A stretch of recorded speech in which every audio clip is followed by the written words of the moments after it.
Selamat pagi, siang, atau malam, Pak Nudu, Kakak Asdos, serta rekan-rekan semua. Pada kesempatan kali ini, kami dari kelompok A6, mata kuliah Rekayasa Desain, akan mempresentasikan hasil tugas besar kami berupa Desk Organizer. Next. Tak kenal maka tak sayang, maka izinkanlah kami untuk memperkenalkan anggota kelompok A6. Yang pertama, ada saya, Rian Wijaya Putra, dengan NPM 2106-11039. Selanjutnya ada Stefani Margareta, dengan NPM 2106-11052. Dan yang ketiga ada Theophilus Evan Atmaja, dengan NPM 2106-11057. Next.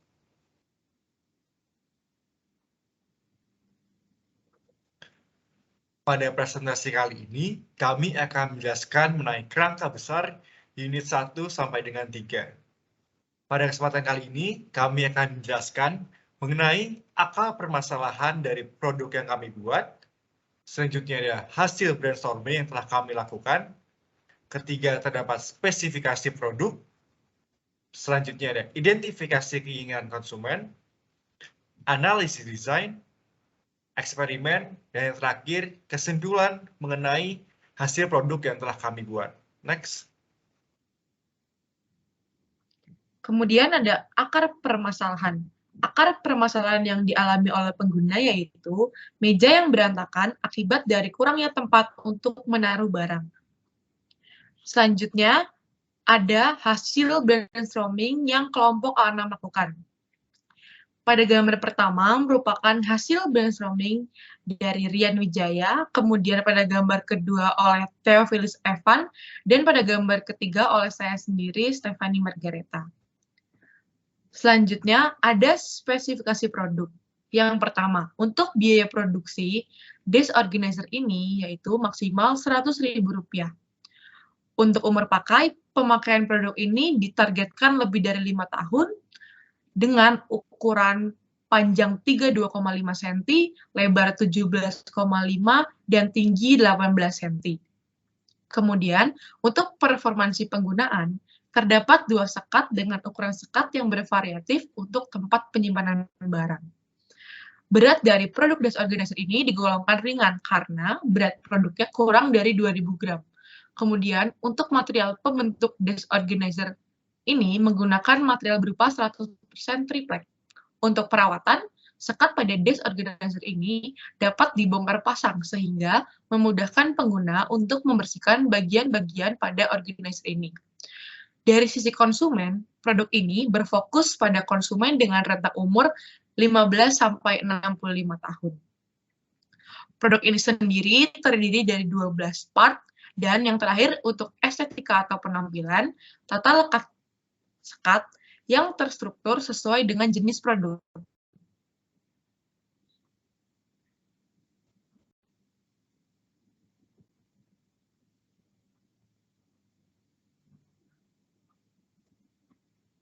Selanjutnya, sebelum kami membuat suatu produk, maka kami akan merancang produk kami, di mana kami melakukan identifikasi keinginan konsumen agar produk yang dibuat sesuai dengan kebutuhan konsumen. Untuk melakukan identifikasi keinginan konsumen, kami melakukan penentuan bobot kriteria, skala penilaian 4 titik, matriks evaluasi alternatif, dan juga evaluasi desain alternatif terpilih. Oke. Selanjutnya adalah penentuan bobot kriteria.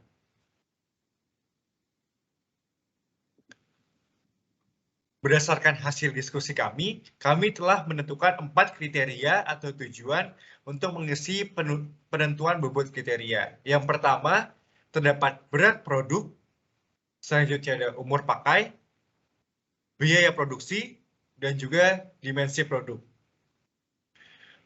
Pada berat produk, kami telah mendiskusikan dengan memberikan nilai sebesar 16,67. Selanjutnya, umur pakai, nilai atau bobot sebesar 16,67. Biaya produksi, nilai atau bobotnya adalah sebesar 50. Dan juga dimensi produk, nilai atau bobotnya adalah 16,67.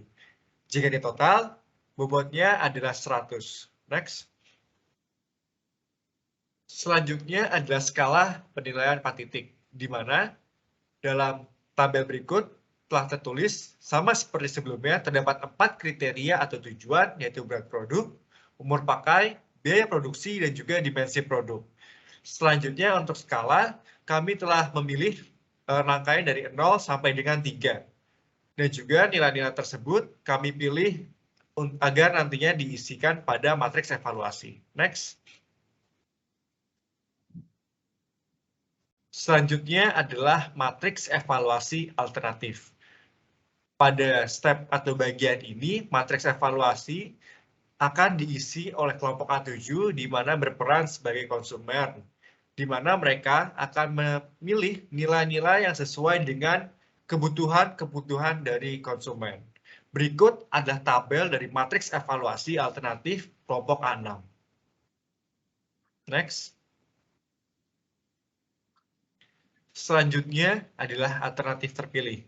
Setelah mengisi matriks evaluasi, didapatkan alternatif terpilih sebagai berikut, di mana pada gambar tersebut merupakan hasil dari desain final kami dengan tampak depan dan juga tampak samping. Dalam gambar tersebut juga terdapat fitur yang ada berupa laci dan juga sekat yang terbuat dari triplek. Next. Untuk yang selanjutnya itu ada analisis desain, dan pada pembuatan produk DEX Organizer ini kelompok kami memilih 3 hal sebagai acuan untuk analisis desain, yaitu material produk, volume balok, dan konsep ergonomi, yaitu LTB dan PTT. Yang pertama itu adalah material produk.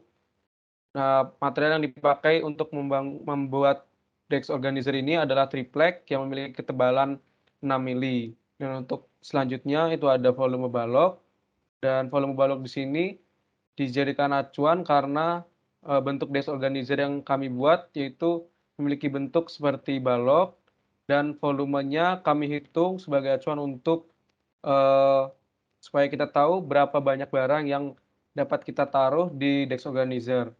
Dan untuk yang ketiga yaitu konsep ergonomi. Yang pertama yaitu LTB, yaitu lebar telapak tangan dari ibu jari, yang dimana nilai yang didapatkan nanti itu digunakan sebagai acuan untuk membuat suatu part dalam DEX Organizer yaitu laci, dan PTT atau panjang telapak tangan digunakan untuk membangun part yaitu sekat. Next. Nah, untuk yang selanjutnya kita masuk ke dalam proses eksperimen. Saat membuat DEX Organizer ini ada beberapa alat dan bahan yang digunakan, yaitu yang pertama triplex, ada lem Korea, amplas, cutter, vernis, penggaris siku, dan juga pensil. Next. Nah, untuk selanjutnya itu ada langkah-langkah eksperimen. Langkah-langkah eksperimen itu yang pertama adalah dengan membuat pola pada triplek, yang kemudian pola tersebut nantinya akan dipotong menggunakan cutter, dan setelah semua terpotong, kemudian digabungkan dengan metode pengeleman menggunakan lem Korea. Dan setelah digabungkan, diperlukan proses pengamplasan agar produk yang sudah digabungkan tadi menjadi halus, dan kemudian masuk ke langkah yaitu memberi vernis kepada produk DEX Organizer sebanyak 3 lapis, dan kemudian produk DEX Organizer telah selesai dibuat. Berikut kami tampilkan cuplikan video proses eksperimen DEX Organizer.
Selanjutnya, berikut ini merupakan produk desk organizer yang kelompok A6 buat. Kemudian yang terakhir adalah kesimpulan dari eksperimen yang kelompok A6 lakukan, yaitu yang pertama, eksperimen dilakukan sesuai dengan tahap perencanaan yang telah dirancang praktikan dari unit 1 sampai 3. Yang kedua, kelebihan produk desk organizer kelompok A6 menjawab kebutuhan konsumen, yaitu dengan adanya pemilihan material berupa triplek, biaya yang dikeluarkan untuk membuat produk ini tidak terlalu mahal, sehingga konsumen pasti akan tertarik karena harga jual yang tidak terlalu tinggi dengan kualitas produk yang baik. Sekian presentasi dari kelompok A6, kurang lebihnya kami mohon maaf. Terima kasih.